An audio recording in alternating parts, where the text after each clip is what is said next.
Assalamualaikum warahmatullahi wabarakatuh. Alhamdulillah. Alhamdulillahilladzi arsala rasulahu bil huda wa dinil haqq. Liyudhirahu ala dini kullih walau karihal musyrikun.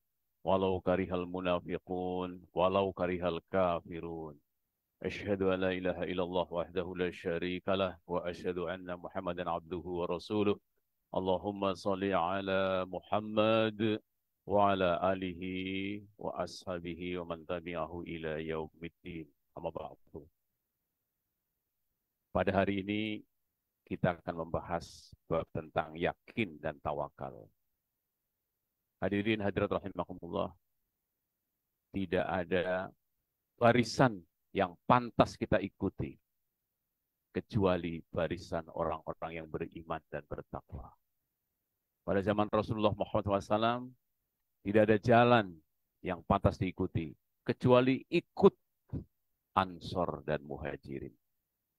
Jangan sampai kita ikut orang-orang munafik, orang-orang kafir. Sekarang juga seperti itu. Tidak ada jalan yang benar kecuali mengikuti dinul Islam. Semoga kehadiran hadirin hadirat rahimakumullah pada pagi hari ini Allah meridhoi kita sebagai pengikut Rasulullah Muhammad Sallallahu Alaihi Wasallam. Allah itu yang telah mengutus Rasulullah Muhammad SAW dengan dinul haq, dengan agama yang benar, liyudhirahu ala dini kulih, untuk dimenangkan atas semua agama. Liyudhirahu ala dini kulih. Walau karihal musyrikun, walaupun dibenci oleh orang kafir, dibenci oleh orang Israel, walau karihal musyrikun. Jadi pasti menang orang yang mengikuti agama Islam. Kalau antum tidak mau mengikuti, Islam tetap akan menang. Yang rugi kita sendiri. 1, 2, 3, 4, 5, 6, 7. Ada 7 ayat yang dituliskan di dalam Riyadhus Shalihin sebagai awal dari kajian yakin dan tawakal. Karena orang-orang yang beriman, itu salah satu cirinya adalah bertawakal kepada Allah Subhanahu wa Ta'ala. Yang pertama adalah surat Al-Ahzab ayat 22. Ini peristiwanya perang Ahzab. Walamma ra'al mu'minuna al-ahzab qalu hadza ma wa'adana Allahu wa rasuluh wa sadaqallahu wa rasuluh wa ma zadahum illa imanan wa taslima. Sadaqallahul azim. Artinya, walamma, dan tatkala orang-orang mukmin melihat golongan-golongan yang bersekutu itu, Ahzab itu artinya bersekutu, mereka berkata, inilah yang dijanjikan Allah dan Rasul-Nya kepada kita, dan benarlah Allah dan Rasul-Nya, dan yang demikian itu tidaklah menambah kepada mereka kecuali iman dan ketundukan. Tidak menzadahum illa imanan wa taslima. Ini perang Ahzab, perang yang luar biasa, yang hampir saja itu orang-orang beriman ketakutan sampai ke tenggorokan, ketakutannya, karena diserang dari segala penjuru oleh sekutu. Sekutu siapa? Sekutu Yahudi, kafir Quraisy, dan munafik. Bersekutu melawan Rasulullah Muhammad SAW. Ternyata mereka bertawakal kepada Allah Subhanahu wa Ta'ala. Yang kedua adalah surat Al-Imran 173 dan 174. Alladzina qalu lahumun nasu innan nasa qad jami'u lakum wakhshawhum fazadahum imanan wa qalu hasbunallahu wa ni'mal wakil. Fanqalabu bini'matin minallahi wa fadlin lam yamsashum su'un wa taba'u ridwanallah wallahu dzu fadlin azim. Yaitu orang-orang yang mentaati Allah dan Rasul-Nya, yang kepada mereka ada orang yang mengatakan, sesungguhnya manusia telah mengumpulkan pasukan untuk menyerang kamu. Karena itu takutlah kepada mereka. Maka perkataan itu menambah keimanan mereka. Dan mereka menjawab, Hasbunallah wa ni'mal wakil. Cukuplah Allah menjadi penolong kami. Dan Allah adalah sebaik-baik pelindung. Maka mereka kembali dengan nikmat dan karunia yang besar dari Allah Subhanahu wa taala. Mereka tidak mendapat bencana apa-apa. Mereka mengikuti keridhaan Allah dan Allah mempunyai karunia yang besar. Al-Imran 173-74. Jadi ketika akan berangkat ke medan perang, itu setan dan manusia suka membisikkan, jangan berangkat nanti kamu mati. Ya. Ternyata pada peristiwa ini mereka pulang dengan keselamatan dan mereka ternyata beriman pada Allah dan Rasulnya dengan ucapan hasbunallah wa ni'mal wakil, ni'mal maula wa ni'man nasir. Selanjutnya tentang perintah Allah untuk bertawakal tersebut dalam surat Al-Furqan 58, wa tawakkal 'alal hayyil ladzi la yamut, dan hendaklah kamu bertawakal kepada Allah yang hidup kekal yang tidak mati. Kemudian dalam surat Ibrahim ayat 11, wa 'alallahi falyatawakkalil mu'minun, dan hanya kepada Allah sajalah hendaknya orang mukmin itu bertawakal. Kemudian dalam surat Al-Imran 159, wa idza azamta fatawakkal 'alallah. Apabila kamu telah membulatkan tekad, maka bertawakallah kepada Allah Subhanahu wa taala. Jadi ketika menghadapi pilihan-pilihan, maka pilihlah setelah melalui proses pemikiran yang mantap, sholat istikharah dan sebagainya, setelah itu tawakal kepada Allah Subhanahu wa taala. Sama mau menempuh jalur pulang mudik ke Jawa Tengah, ke Jawa Timur, mau naik kereta, naik mobil segala macam. Ketika kita mau bersama-sama atau sendiri-sendiri, bertawakallah. Jangan sampai sudah dalam perjalanan, kamu sih tadi milih ke puncak, coba lewat tol. Tidak bisa. Setelah melihat peta, melihat segala macam dan sebagainya, maka bertawakallah kepada Allah setelah kita memilih. Jangan sampai kita bertengkar di tengah jalan karena pilihan-pilihan yang kita pilih. Kemudian saling olok-olok, kenapa kamu memutuskan ini? Makanya dalam perjalanan harus ada imam yang akan menentukan. Dan imam itu akan memperhatikan peta, memperhatikan usulan, perjalanan, dan sebagainya. Itu sebagai gambaran saja bahwa pentingnya ketika fa'idha azamta fatawakkal 'ala Allah. Yang berikutnya adalah surat At-Tolak ayat 3. Wa may yatawakkal 'ala Allah fahuwa hasbuh. Barang siapa bertawakal kepada Allah, maka Allah akan beri kecukupan. Tidak kurang. Hasbuh ini sangat penting. Mau sekaya apa seseorang, kalau dicabut rasa kecukupannya, dia akan jadi orang miskin. Jadi miskin itu bukan banyak, bukan sedikit harta. Miskin itu bisa banyak harta, tetapi tidak punya rasa cukup. Na'udzubillah min dzalik. Ini sangat sangat mulia orang yang diberi rasa cukup oleh Allah Subhanahu wa taala. Dan ternyata kuncinya Allah sebutkan, "Wa may yatawakkal 'ala Allah fahuwa hasbuh." Barang siapa bertawakal kepada Allah, maka akan diberi rasa cukup, dan rasa cukup itu adalah kunci hati yang kaya. Makanya orang yang punya hati kaya, orang yang bisa infak dalam lapang maupun sempit. Hadirin hadirat rahimakumullah, yang terakhir dalam Riyadhus Shalihin disampaikan surat Al-Anfal ayat 2 yang sangat terkenal, innamal mu'minuna alladzina idza dzukirallahu wajilat qulubuhum wa idza tuliyat 'alaihim ayatuhu zadatuhum imanan wa 'ala rabbihim yatawakkalun.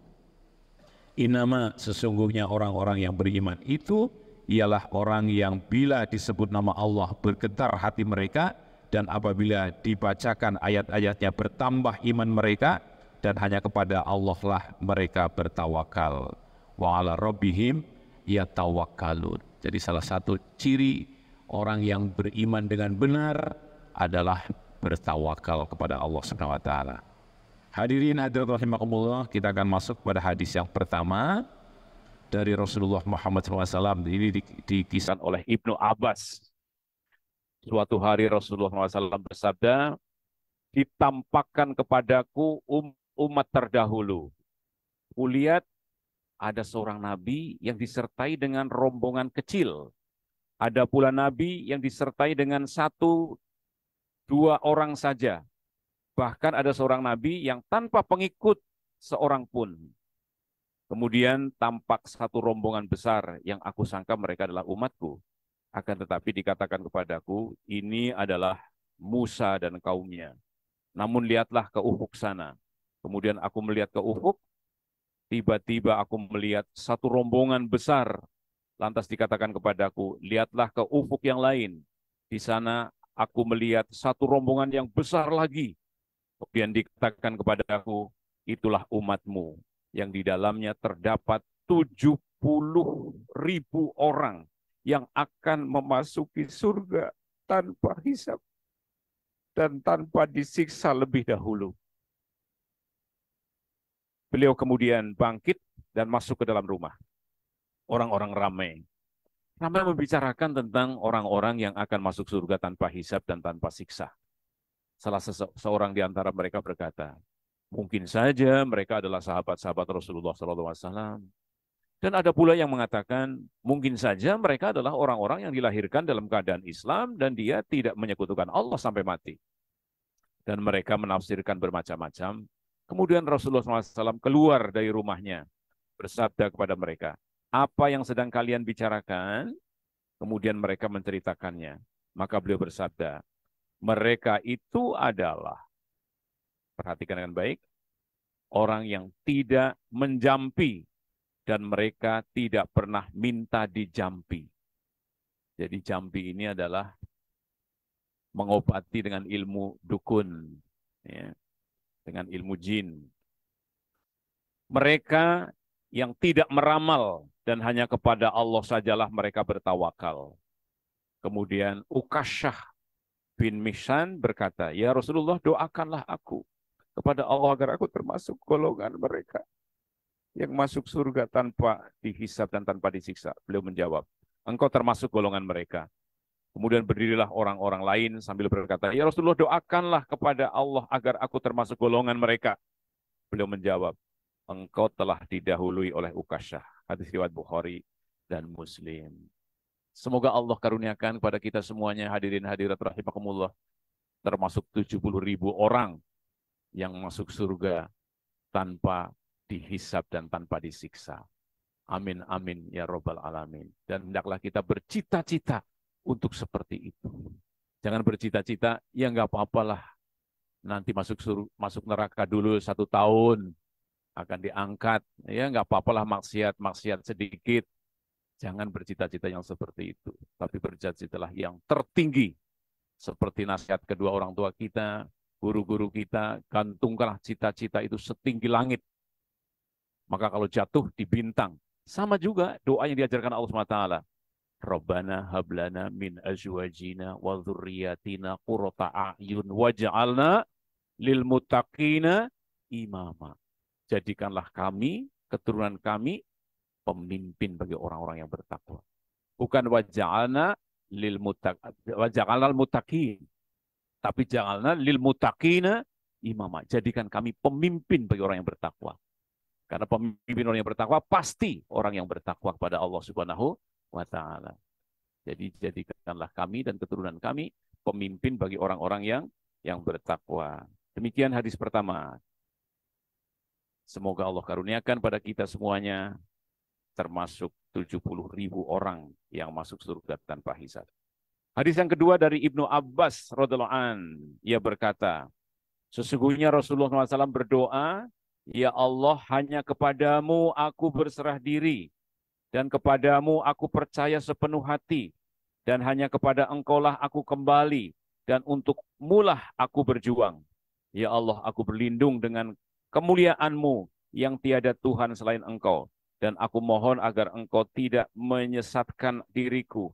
Engkau adalah zat yang hidup, yang tidak akan pernah mati, sedangkan jin dan manusia semuanya akan mati. Hadis riwayat Bukhari dan Muslim. Ini doa.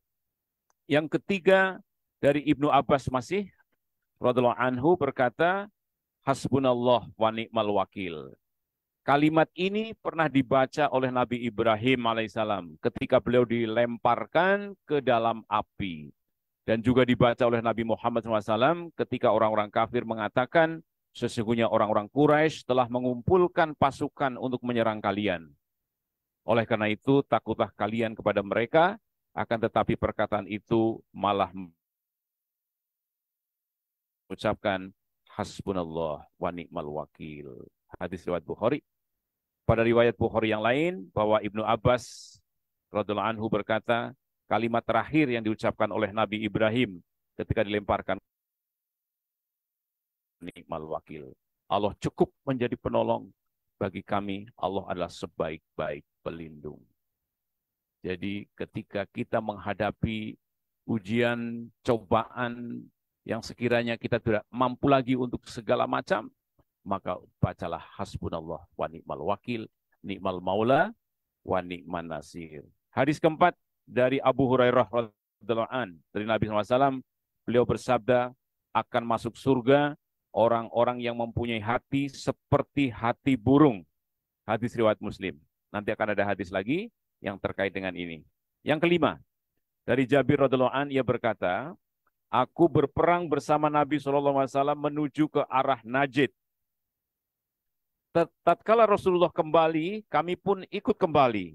Di suatu lembah yang banyak pohon berduri, kami merasa payah dan mengantuk. Rasulullah SAW pun turun dan berpencar masuk berteduh di bawah pohon.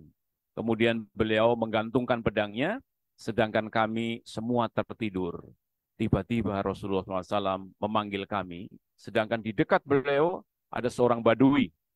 Kemudian beliau bersabda, sesungguhnya orang ini telah menghunus pedangku sewaktu aku tertidur. Setelah aku terbangun, pedang itu sedang terhunus di tangannya. Lalu orang ini berkata, siapakah yang dapat mencegah kamu dari seranganku? Aku menjawab, Allah, Allah, Allah. Kemudian orang itu tidak melakukan apa-apa dan langsung duduk. Hadis riwayat Bukhari dan Muslim. Dalam riwayat lain disebutkan, Jabir berkata, kami bersama Rasulullah SAW berperang di Zatur Riqo. Tatkala kami sempat pada salah satu pohon, sampai pada satu pohon yang rindang, kami meninggalkan Rasulullah SAW. Tiba-tiba datanglah seorang pria musyrik. Sedangkan pedang Rasulullah SAW bergantung di pohon, dan pria itu menghunuskan seraya berkata, apakah kamu takut kepadaku? Beliau menjawab, tidak. Dia bertanya lagi, siapakah yang dapat menolongmu dari seranganku? Beliau menjawab, Allah. Dan dalam hadis yang diriwayatkan oleh Abu Bakar Al-Ismaili, dia dalam sahihnya dikatakan, laki-laki itu bertanya, siapakah yang dapat mencegah kamu dari serangan ini? Beliau menjawab, Allah. Maka jatuhlah pedang itu dari tangannya. Kemudian Rasulullah SAW mengambil pedang itu seraya bertanya, siapakah yang dapat menolongmu dari seranganku ini? Dia menjawab, jadilah kamu sebaik-baik orang yang memegang pedang. Beliau bersabda, hendaklah kamu bersaksi bahwa tidak ada Tuhan selain Allah, dan sesungguhnya aku adalah utusan Allah. Ia menjawab, tidak, namun aku berjanji tidak akan memerangi kamu, dan aku tidak akan bergabung dengan orang-orang yang memerangi kamu. Kemudian Rasulullah melepaskan orang itu. Kemudian dia mendatangi para sahabatnya dan berkata, baru saja aku bertemu dengan sebaik-baik manusia. Ini juga dikisahkan ketika Rasulullah hijrah dari Mekah ke Madinah. Ada pemuda Quraisy yang mengejar, ya kan? Ternyata tidak kunjung sampai ke Rasulullah SAW karena terperosok, ya, terperosok kudanya. Maka Rasulullah juga menyatakan seperti itu. Ya. Ternyata dia tidak mampu untuk membunuh Rasulullah karena Rasulullah dilindungi oleh Allah Subhanahu wa Ta'ala. Kemudian berbalik untuk tidak menyampaikan perjalanan Rasulullah SAW yang berjanji seperti itu. Kemudian kita akan masuk ke hadis yang ke-7. Yang ke-6 dulu ya. Ke-6. Dari Umar radhiyallahu anhu berkata, aku mendengar Rasulullah SAW bersabda, andai kata kalian benar-benar bertawakal kepada Allah, niscaya Allah akan memberi kalian rizki sebagaimana dia memberi rizki kepada burung, yaitu keluar dengan perut kosong di pagi hari dan kembali dengan perut kenyang di sore hari. Hadis riwayat Tirmizi. Jadi kita hanya ditugaskan oleh Allah bekerja, berusaha, berdoa, bertawakal. Tidak usah maksa-maksa, mesti harus dapat rizki dan sebagainya. Insya Allah kalau kita bekerja, berusaha, berdoa dan bertawakal, pasti Allah akan kasih rizki. Semua makhluk Allah diberi rizki. Binatang-binatang itu diberi rizki. Kucing, itu nggak ada yang punya tabungan di bank BNI, BRI, salam nggak ada yang punya. Ya. Kalau tidak dikasih makan oleh kita, ini nggak dikasih oleh makan oleh kita nih, dia jalan-jalan, minta kalau dikasih. Kalau tidak dikasih, dia akan keluar ke sana, ke pagar, kemana. Nanti akan menemukan binatang.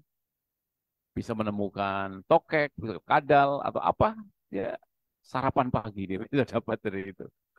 Dan subhanallah, itu kucing kalau melahirkan bisa 6 ekor. Ya, 6 ekor. 6 ekor. Kalau manusia mungkin 1, 2. Mungkin ada banyak kembar 4. Ada sahabat saya punya kembar 3. Jadi sekaligus lahir 3. Di Palestina, subhanallah, atas izin Allah mereka punya banyak anak. Ternyata mereka bisa melahirkan 3, 4, dan bahkan lebih. Kucing 6 melahirkan. Dan tidak punya ATM. Tidak punya tabungan sama sekali. Optimis binatang itu. Tapi saya tidak sedang mengatakan, jadilah kamu kucing. Tidak demikian. Tetapi Rasulullah menggambarkan di sini, jadilah kamu seperti burung. Yang pagi terbang, ya, kemudian pulang sudah penuh perutnya. Ya. Apakah terbang itu tidak kerja? Mereka mencari biji-bijian, mencari tanam-tanaman, mencari buah-buahan, ya kan? Setelah itu pulang. Jadi tawakal kepada Allah Subhanahu wa taala seperti itu. Kemudian hadis ke-7 dari Umarah Al-Bara' bin Azib radhiyallahu an, ia berkata, Rasulullah SAW bersabda, "Hai fulan, apabila kau hendak tidur, maka bacalah ini doa. Ya Allah, aku menyerahkan diri kepadamu, aku hadapkan wajahku ke hadiratmu, aku menyerahkan segala urusanku kepadamu, dan aku menyandarkan punggungku kepadamu, karena mengharap dan takut kepadamu, tidak ada tempat kembali dan tidak ada tempat berlindung kecuali hanya kepadamu.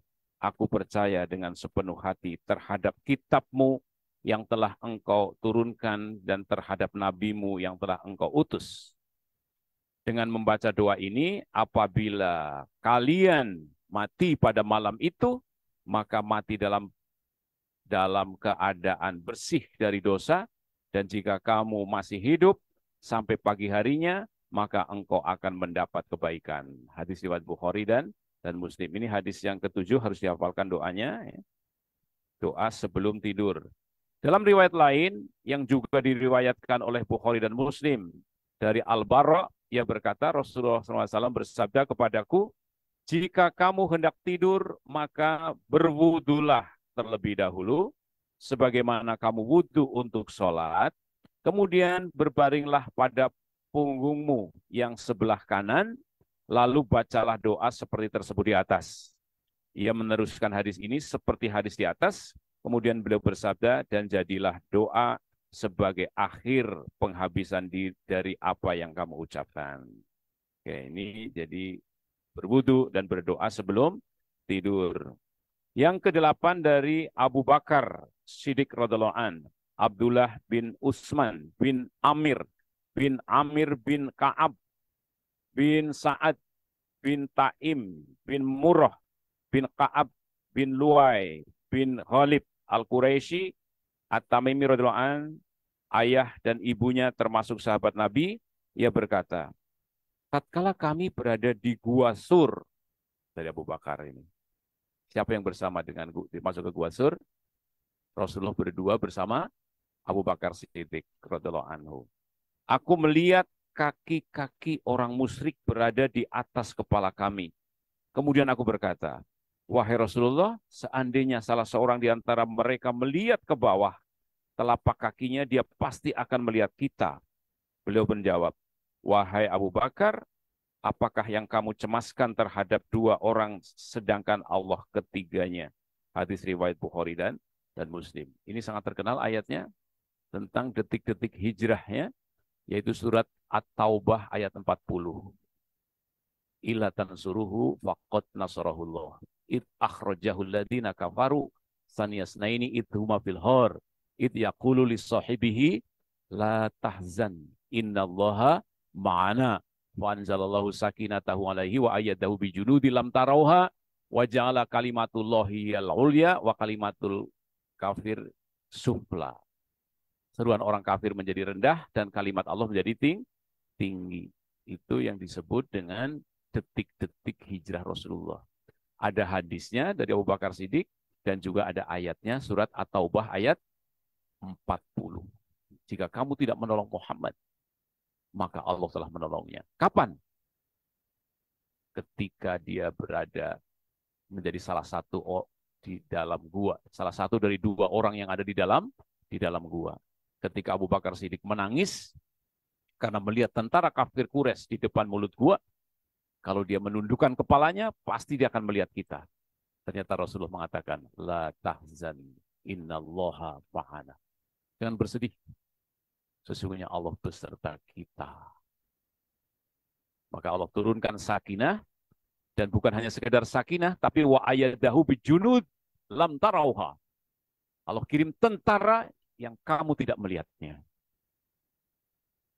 Ini dibacakan di situ karena apa? Karena sebelumnya Rasulullah mengajak orang-orang beriman untuk pergi berperang. Tetapi banyak di antara mereka tidak mau pergi berperang. Tidak mau keluar dari rumahnya. Ya ayyuhalladzina amanu malakum idza qila lakum unfiru fi sabilillah thaqaltum ilal ard. Araditum bil hayati dunya minal akhirah. Fama mataul hayati dunya fil akhirati illa qalil. Wahai orang yang beriman, kenapa kamu ketika diperintahkan untuk berjuang di jalan Allah memilih tiduran di kamar, tiduran di rumah? Araditum bil hayati dunya minal akhirah. Apakah kamu sudah puas dengan dunia dan tidak tertarik dengan akhirat? Itu At-Taubah 38. Padahal kenikmatan dunia bila dibandingkan dengan akhirat sangat kecil. Dan yang 39 ini yang sangat penting. Illa tanfiru, jika kamu tidak pergi berperang, illa tanfiru, maka yu'adzibkum adzaban alima. Allah akan mengadab kamu dengan azab yang pedih. Ya. Wa yastabil qauman ghairakum, dan akan diganti kamu dengan kaum yang lain. Wala tadruhu syai'a, dan kamu tidak bisa mengalahkan yang menggantikan kamu itu. Wallahu ala kulli syai'in qadir. Allah Maha mengetahui segala sesuatu. Jadi berjuang, berperang fisabilillah itu adalah suatu keniscayaan. Umat Islam kalau tidak mau berjuang, tidak mau berperang, muhajirin, ansor tidak mau berjuang, tidak berperang, pasti dihabisi oleh kafir Quraisy. Sama, itu berlaku terus. Kalau umat Islam tidak membesarkan agama Islam, tidak amar ma'ruf nahi mungkar, pasti Anda akan dipimpin oleh orang yang mungkar. Karena tidak amar ma'ruf, tidak nahi mungkar. Sama sekarang ini. Mau apa nih? Mahasiswa-mahasiswi tidak mau menjadi pemimpin-pemimpin di kampus, tidak mau menjadi pemimpin-pemimpin di masyarakat, tidak mau mengatakan mana yang benar, mana yang salah, tidak mau mengajak orang-orang mengikuti kebaikan dan kebenaran. Maka yang akan terjadi nanti adalah orang-orang yang memiliki uang, membeli suara untuk memenangkan orang yang sangat jahat terhadap negeri kita. Ila tanfiru, jika kamu tidak pergi berperang, yu'adzibkum adzaban alima. Perhatikan surat At-Taubah 39. Jadi berjuang itu suatu keniscayaan bagi ansor, bagi muhajirin. Maka berikutnya setelah 40, 41. Infiru khifafan wasiqalan wajahidu bi amwalikum wa anfusikum fi sabilillah. Dzalikum khairul lakum in kuntum ta'lamun. Berangkatlah, berjuanglah, infaklah sekecil apapun, baik terasa ringan maupun berat, dengan harta dan jiwamu. Itu adalah yang terbaik bagimu jika kamu mengetahui. Jadi berangkat ke pengajian, infak, sodakoh, sekecil apapun, berat maupun ringan, paksakan aja. Insya Allah itu yang terbaik bagi kamu jika kamu mengetahui. Selanjutnya kita masuk ke hadis yang ke-8, sudah ke-9 dari Ummul Mukminin, Ummu Salamah, ya, Ummul Mukminin tapi Ummu Salamah. Nama sebenarnya adalah Hindun binti Abu Umayyah Huzaifah Al-Mukhamiyah radhiyallahu an. Ia berkata, sesungguhnya Nabi SAW jika keluar dari rumahnya, beliau berdoa dengan menyebut nama Allah. Bismillahirrahmanirrahim. Bismillahirrahmanirrahim. Begitu. Dan aku bertawakal kepada Allah. Ya Allah, sesungguhnya aku berlindung dari kepadamu dari sesuatu yang menyesatkan, dari sesuatu yang menggelincirkan, atau dari digelincirkan, dari sesuatu yang menganiaya atau teraniaya. Aku berlindung kepadamu dari sesuatu yang membodohkan atau diperbodohkan. Hadis riwayat Abu Daud, Tirmizi, dan yang lain dengan sanad yang sahih. Jadi minimal kalau kita mau berangkat pergi dari rumah, mau kemana saja, Bismillah tawakkaltu ala Allah, la haula wala quwata illa billah. Silahkan tambahin sendiri yang berikutnya. Tapi minimal itu. Dengan menyebut nama Allah, kepadamu aku bertawakal, tidak ada daya dan upaya kecuali beserta Allah Subhanahu wa taala. Bismillah tawakkaltu ala Allah, wala haula wala quwata illa billah. Ternyata ini adalah yang diajarkan Rasulullah Muhammad sallallahu alaihi wasallam. Dua hadis terakhir dari bab tentang iman dan tawakal dari Anas radhiyallahu an berkata, Rasulullah SAW bersabda, barang siapa yang keluar dari rumahnya membaca dengan menyebut nama Allah, aku bertawakal kepadanya, Bismillah tawakkaltu ala Allah, la haula wala quwwata tawakal Allah, tiada daya dan upaya, la haula wala quwata illa billah, kecuali dengan pertolongan Allah, maka dikatakan kepadanya, kamu telah mendapat petunjuk, kamu telah dijamin, kamu dipelihara, kamu dijauhkan dari setan. Hadis riwayat Abu Daud, Tirmizi. Jadi tanpa doa tambahan saja, hanya mengatakan Bismillahi tawakkaltu ala Allah, la haula wala quwata illa billah. Para malaikat menyebut, kamu orang yang dapat petunjuk. Kamu tidak akan diganggu oleh setan. Kamu adalah orang yang selamat. Subhanallah. Jadi jangan sampai ketika mobil kita, motor kita baru, wah, saya tidak perlu tawakal pada Allah. Ini motor baru kok. Taunya ada truk ngeblong di belakang kamu. Naudzubillah min dzalik. Jadi sangat penting. Biasanya pada umumnya orang-orang itu berdoa ketika mobilnya jelek. Atau motornya kadang mogok, kadang maju. Pas starter pertama berdoa, ya Allah, aku tawakal kepadamu semoga motorku lancar. Begitu motornya baru, tidak perlu berdoa lagi. Atau naik pesawat terbang. Ya. Kalau pesawat terbang yang tiketnya mahal, misalnya tiket pesawat, kalau dulu kan Garuda yang paling mahal. Kalau yang murah, yang Lion yang murah-murah. Yang Lion. Kalau naik Garuda, nggak berdoa. Karena apa? Garuda. Ternyata Garudanya jatuh di laut dekat Solo waktu itu. Ya kan? Itu. Lion, wah berdoa semua. Karena apa? Ini memang pesawatnya sering jatuh. Ya, betul. Sering ada korban. Atau pesawat tiketnya murah. Jangan sampai kita berdoa hanya ketika naik pesawat yang murah dan tidak berdoa ketika naik pesawat yang mahal. Karena semuanya Allah yang mengatur. Doanya pendek saja. Bismillah tawakkaltu ala Allah, la haula wala quwata illa billah. Yang terakhir, hadis ke-13 dari Anas radhiyallahu anhu berkata, di masa Nabi SAW ada dua orang yang bersaudara. Yang satu suka datang kepada Nabi dan yang lain rajin berusaha. Kemudian orang yang rajin mengadu kepada Nabi SAW tentang keadaan saudaranya itu. Lantas beliau bersabda, barangkali kamu mendapatkan rezeki karena saudaramu yang suka datang kepadaku. Intinya seperti itu. Hadis riwayat Tirmizi.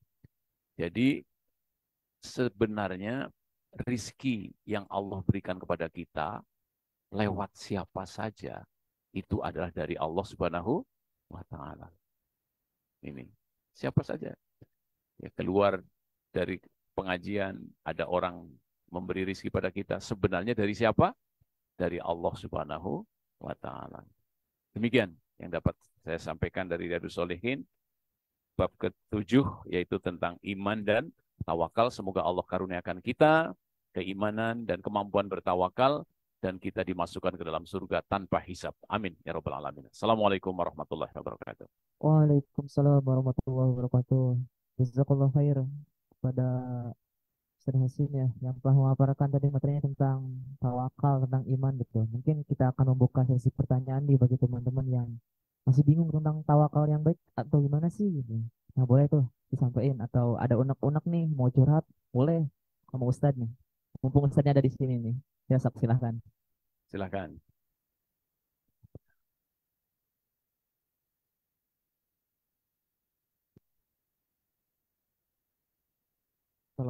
Assalamualaikum warahmatullahi wabarakatuh. Waalaikumsalam warahmatullahi wabarakatuh. Sebelumnya saya ucapkan terima kasih kepada moderator yang sudah memberikan saya kesempatan untuk bertanya kepada Pak Ustadz.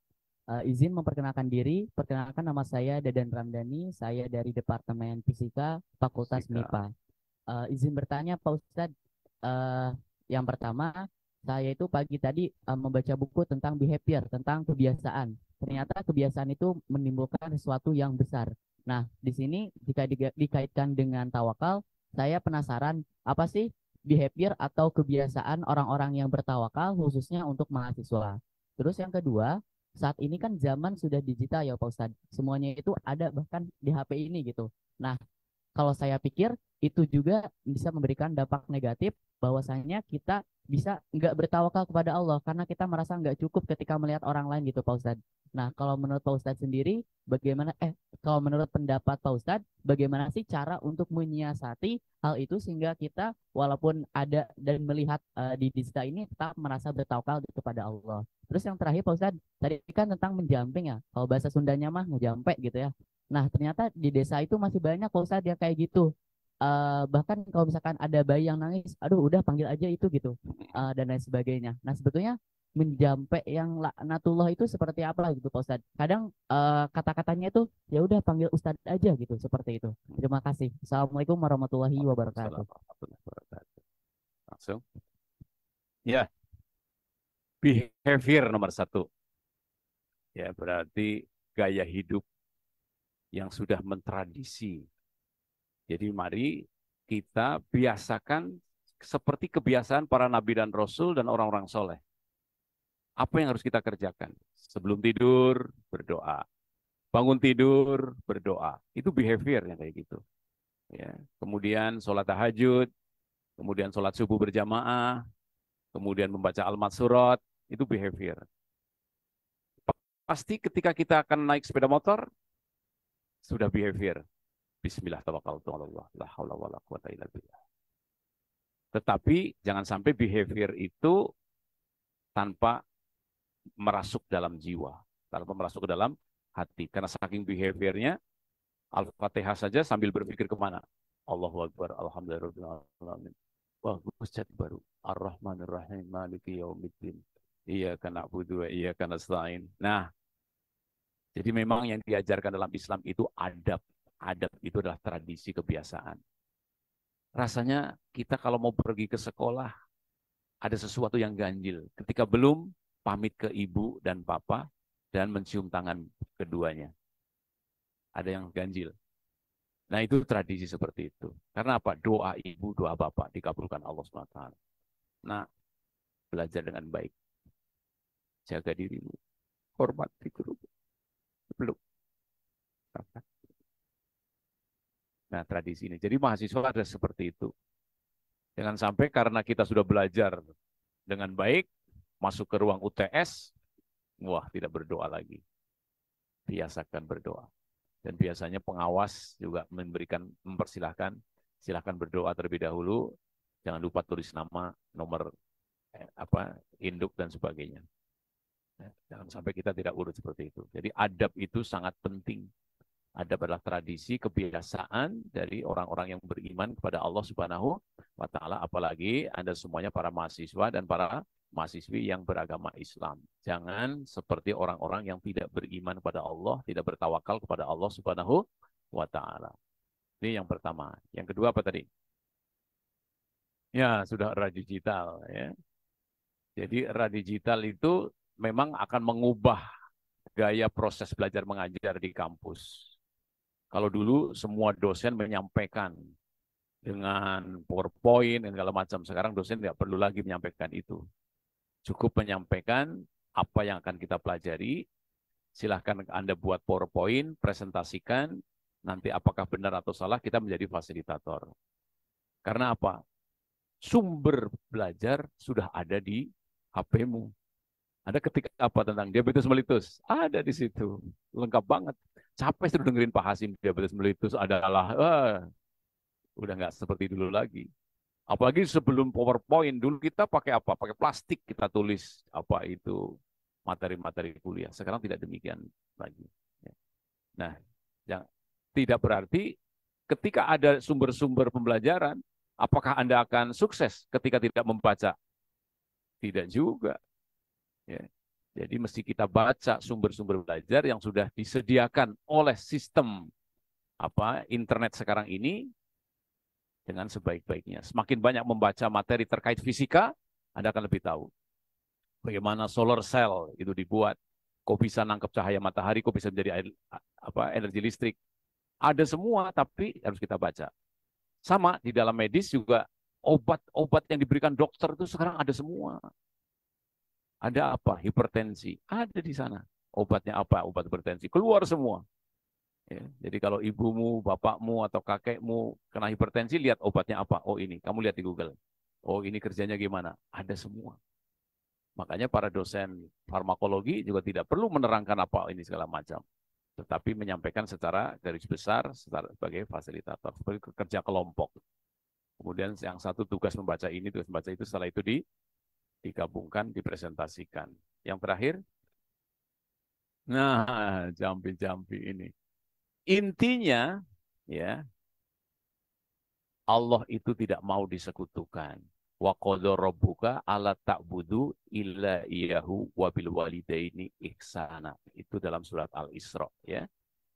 Allah sudah tetapkan, sembahlah Allah saja dan jangan menyekutukan Allah. Wa qadha rabbuka alla ta'budu illa iyyahu wa bil walidaini ihsana. Dan ibu dan bapakmu digandeng oleh Allah di situ. Setelah tidak menyembah Tuhan selain Allah, hendaklah berbuat ihsan terhadap kedua orang tua. Maka yang masih punya kedua orang tua, hormati dengan baik. Ya, berkata-kata yang penuh karimah, penghormatan, yang lemah lembut, jangan berkata dan sebagainya. Nah ini. Nah, jampi itu apa? Zaman dahulu jampi itu adalah mengobati dengan bantuan jin atau setan. Jadi para dukun. Jadi ketika ada masalah, suatu hari Abu Bakar Siddiq radhiyallahu an pulang dari perjalanan sampai ke rumah. Sampai di rumah ada kue ada di dalam meja, di atas meja. Abu Bakar Siddiq langsung makan. Nah, pembantunya dia mengatakan, "Tumben langsung makan, biasanya nanya. Emang kue apa itu?" Itu kue saya buat dari tepung. Dari tepung. Tepung itu tadi pagi dikasih oleh orang yang dulu waktu zaman jahiliyah saya pernah obati dengan jampi-jampi. Langsung Abu Bakar Siddiq memuntahkan kembali kue yang sudah dimakannya. Subhanallah. Dan sambil waktu itu daging yang tumbuh dari sesuatu yang haram. Tidak ada yang pantas membakarnya kecuali api neraka.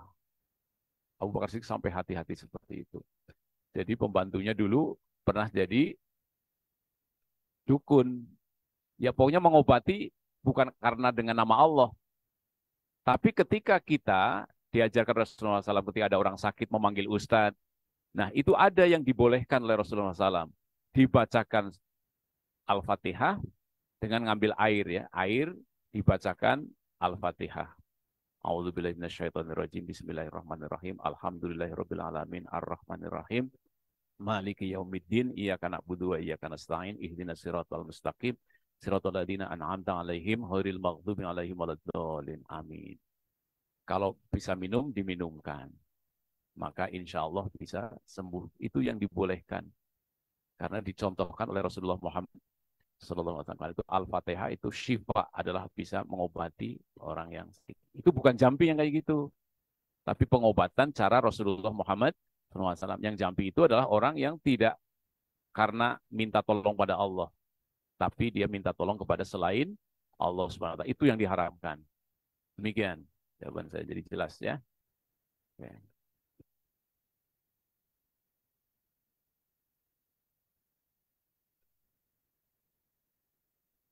Ada lagi silahkan. Itu tadi yang di belakang ada? Ya itu. Para akhwat siap-siap tanya ya. Kalau seminar kolokium dipaksa tanya ini.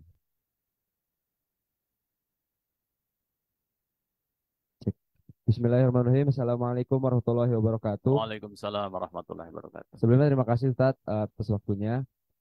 Perkenalkan, nama saya Jabara Pilardi. Saya dari FPIK. Epic. Terkait tawakal yang tadi dijelaskan oleh Ustadz sendiri, eh, saya ingin menanya terkait kayak kalau dulu kita waktu SMA mau milih jurusan atau kayak prodi di kuliah gitu kan. Kadang kan kita di awal setelah melalui diskusi dengan guru-guru di SMA dan kita ngelihat juga potensi kita kan, kita nemuin beberapa opsi nih, dan kadang tuh kita disuruh sholat istiqoroh, iya istiqoroh ya, sholat istiqoroh buat nyari kira-kira apa yang cocok buat kamu. Nah, setelah kita udah nemu jawabannya dan kita ngerasa itu cocok, tapi di kemudian hari ternyata kita ngerasa kayaknya kita salah gitu. Kita kayaknya, oh ternyata yang kemarin saya rasa ini benar, ternyata kita salah. Nah, kalau di kondisi itu, kira-kira dari konteks tawakal tadi itu, apakah kita tetap apa ya berjuang di jalan Allah kayak tadi Ustaz bilang kan, seperti burung yang setiap harinya bahkan dia terbang walaupun dia nggak tahu nih kira-kira bakalan dapat biji atau enggak, tapi tetap terbang aja, yang penting pulang dapat makan gitu. Nah, kira-kira kalau di kondisi itu kita tetapkah harus bertawakal di jalan Allah gitu? Dan pertanyaan kedua, kira-kira ada nggak sih Ustadz tanda-tanda kalau kita tuh dapat apa ya hidayah dari Allah gitu, dari sholat istiqoroh itu, kayak kita tuh dikasih tanda sama Allah kalau ini jalan-jalan yang jalan yang dikasih Allah gitu, biar kita nggak ngerasa kalau ini salah lagi gitu ya Ustaz. Ya. Syukran. Wassalamualaikum warahmatullahi Waalaikumsalam wabarakatuh. warahmatullahi wabarakatuh. Ya. Jadi ada ketika kita akan mengambil keputusan, itu hendaklah kita melakukan analisis. Analisis bisa ada SWOT analisis bahkan. Ya. Kalau di dalam Pancasila, bahkan kerakyatan yang dipimpin oleh hikmah kebijaksanaan dalam permusyawaratan perwakilan. Berarti kata hikmah itu yang sangat penting. Ya. Ketika kita di SMA dulu memilih jurusan, maka kita harus lihat kemanfaatan jurusan itu untuk bangsa dan negara dan agama. Yang ambil jurusan apa? Jurusan fisika, jurusan kimia, jurusan FPIK. Itu nomor satu. Yang kedua, kemampuan saya bagaimana? Kalau nilai fisika saya saja cuma 7, masuk jurusan fisika, waduh agak berat. Walaupun fisika sangat penting. Karena fisika itu yang menemukan hampir semua alat-alat kedokteran. Dari X-ray, sinar untuk ronsen, untuk scanning, ya kan? Untuk tambal gigi, itu biofisika. Tapi tidak semua orang bisa masuk ke jurusan fisika. Saya ingin menggambarkan bagaimana pentingnya menganalisis kemampuan pribadi kita untuk menempuh jalan ke sana. Nah ini, kalau banyak suka senang hafalan, jangan ke fisika. Lebih baik ke biologi. Atau ke kedokteran, dan seterusnya. Nah ini, kemudian faktor orang tua mengarahkan kemana, dan sebagainya. Yang terakhir adalah, kita harus senang dengan jurusan yang kita pilih. Jangan sampai menderita jurusan yang kita pilih. Kemudian yang terakhir lagi adalah lapangan kerjanya nanti akan seperti apa. Nah, ini. Setelah itu, maka sholat istikharoh. Meminta tolong keputusan yang akan saya ambil semata-mata dalam rangka takorub kepada Allah Subhanahu wa taala. Apakah dapat tanda atau tidak dapat tanda? maka insya Allah pilihan yang sudah kita kaji itu akan diridhoi oleh Allah Subhanahu wa Ta'ala. Memang ada yang dapat petunjuk, ada juga yang tidak. Tetapi sholat istikharah menjadi sesuatu yang sangat penting. Sebenarnya sholat istikharah itu ketika ada dua pilihan, sama baiknya. Tidak perlu istikharah ketika yang satu calonnya non-muslim, misalnya pernikahan ini bukan jurusan. Calonnya non-muslim, satunya muslimah, ya kan? Nggak perlu istikharah itu mah. Sudah ketahuan. Yang pilihnya pasti yang muslimah. Tapi kalau ada dua-dua muslimah baik semuanya, nah itu baru istikharah. Jadi istikharah itu bukan sesuatu yang jelas membedakannya. Nah, ketika jurusan juga sudah jelas saya nilai fisika saya 10, paling tinggi di kelas, saya hafalan saya jago dan saya sangat senang dengan itu dan saya ingin Indonesia tidak terpuruk ke depan supaya tidak impor alat-alat kedokteran. Saya ngambil fisika. Bismillah ya Allah, jadikanlah amal solehku menghantarkan aku ke surga dengan jurusanku ini. Maka mantap.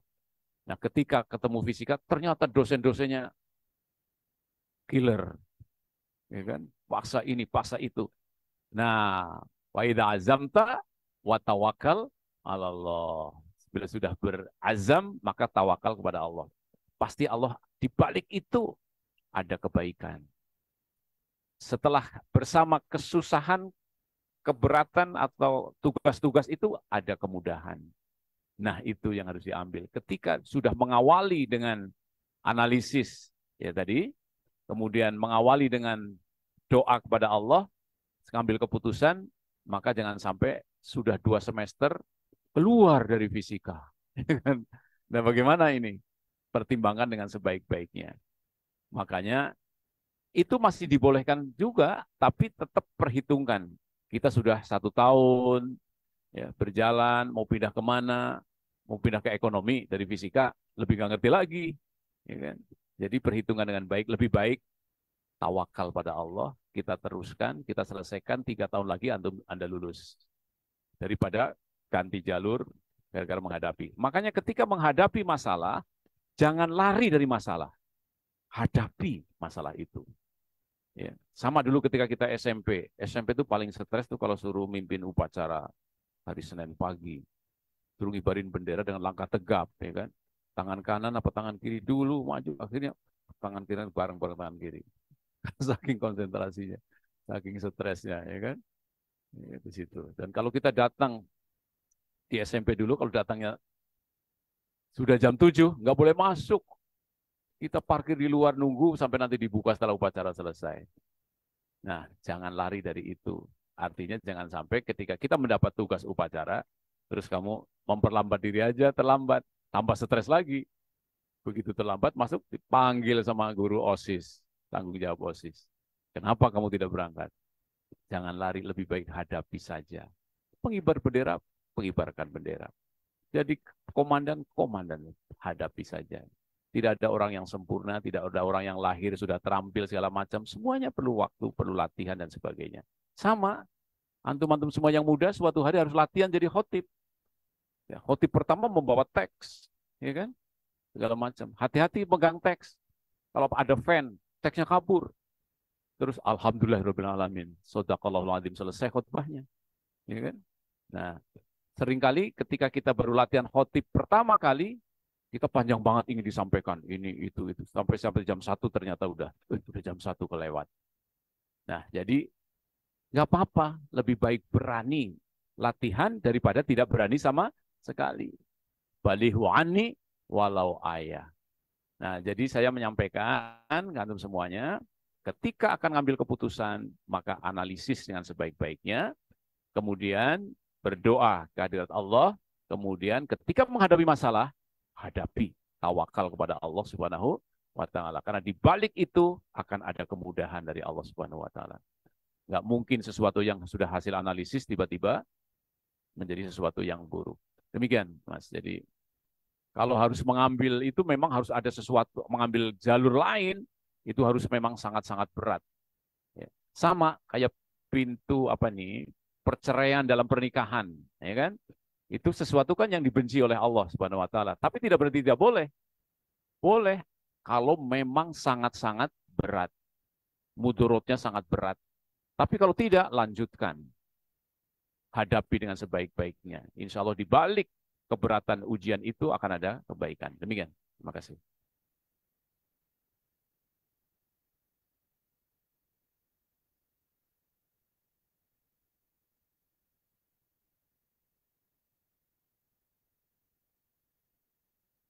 Ada di Zoom?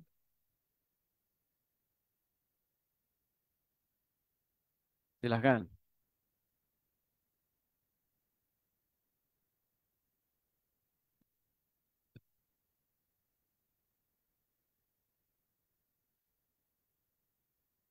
Bismillahirrahmanirrahim. Assalamualaikum warahmatullahi wabarakatuh. Waalaikumsalam warahmatullahi wabarakatuh. Perkenalkan, nama saya Afifah dari Fakultas Ekonomi dan Manajemen, FEM. Pem.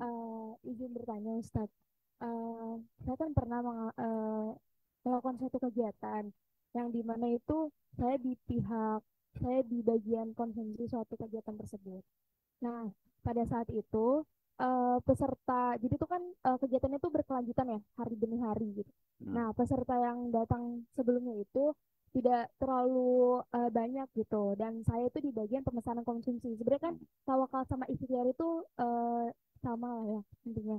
Nah, pada saat itu orang yang menyuruh saya ini untuk memesan konsumsi lebih banyak karena pada saat itu pematerinya mungkin membadai gitu kan, juga dibuka secara umum gitu. Nah, tapi saya analisis nih, karena sebelumnya ini pesertanya ini nggak terlalu banyak datang, dan saya juga lihat dari pematerinya ini mungkin tidak terlalu memadai untuk mendukung peserta itu untuk datang banyak. Jadi saya tidak menyarankan gitu untuk memesan konsumsi ini jangan terlalu banyak gitu, karena takut mubazir juga kan ya Ustadz ya. Nah, tapi dari pihak mereka ini katanya ikhtiar aja dulu, gak apa-apa gitu mesan banyak gitu. Jadi mungkin pada saat akhirnya itu tersisa lumayan banyak konsumsinya gitu. Jadi mungkin di sini saya bingung aja sih Ustadz terkait apa sih ikhtiar yang kita lakukan, misalkan kalau misalkan kita nih udah ikhtiar, tapi sebelumnya juga kita kan harus analisis dulu gitu ya. Sebelumnya kayak peserta itu jumlahnya yang berapa yang datang, terus kayak kita lihat juga nih dari kondisi juga gitu. Mungkin terkait itu juga Ustadz. Terima kasih. Terima kasih. Jadi tawakal tidak berarti kita asal-asalan dalam mengambil keputusan. Seksi konsumsi juga seperti itu. Kita juga ketika kita akan mantu, akan mengundang misalnya berapa orang, 1.000 orang. Konsumsinya, kalau 1.000 orang kan berarti 500 orang aja, 500 keluarga, kan suami istri mereka datang. Kita sudah punya data, persentase kehadiran dari pengantinan-pengantinan yang ada. Bisa juga di googling. Jadi kalau kita ingin undang 1.000 orang, jangan nyiapkan makanan 1.000 orang. Karena berdasarkan data, kehadiran itu hanya maksimal 80%. Paling 800. Kalau kita nyiapin 1.000, waduh, mubazir. Di samping biayanya juga mahal untuk membayar itu. Jadi kalau kita ngundang 1.000 orang, jangan siapkan konsumsi 1.000 orang. Itu analisis. Salah satu bentuk mengambil keputusan supaya tidak mubazir. Demikian juga kegiatan-kegiatan apapun. Nah, makanya kita harus menganalisis. Ini acara misalnya stadium general atau acara ceramah. Siapa pembicaranya? Terus ini hari apa? Nah ini, hari yang kira-kira ke depannya akan ada hari kejepit, libur kejepit, waspada. Bisa nggak ada orang. Misalnya nih, kita punya acara hari Kamis, tapi Jumatnya libur. Bisa saja Kamis itu udah pada berangkat. Ini. Sama acara mantu juga kayak begitu. Kita mau mantu ngambil hari apa ini? 24 Desember. Bisa nggak ada orang yang datang. Konsumsi kita hitung 80%. Nggak bisa 80%. Paling 50% itu yang datang. 24 Desember mantu. Wah, orang udah pada libur semua. Ya, dosen ada yang mudik ke Jawa Tengah, ada yang ke Padang, ada mana nggak ada. Kita nyiapin 1.000, apalagi udah salah hitung banget. 800 saja salah. Ini. Jadi kalau ada acara-acara libur panjang, peluang kehadiran pasti sangat sedikit. Sama acara kajian kita juga, Mas. Kalau ini UTS selesai UTS, nggak ada mahasiswa, udah. Ceramah Pak Hasim paling cuma yang dengerin yang depan-depan ini. Marbot aja yang datang. Mahasiswa udah nggak ada. Konsumsinya seperti yang lalu. Silahkan habisin para marbot itu. Ya kan 100 bungkus suruh makan sendiri. Nggak mungkin. Jadi analisis dan tradisi harus dipakai dengan baik. Tapi kalau sudah diputuskan, nah makanya kata ikhtiar itu tadi apa?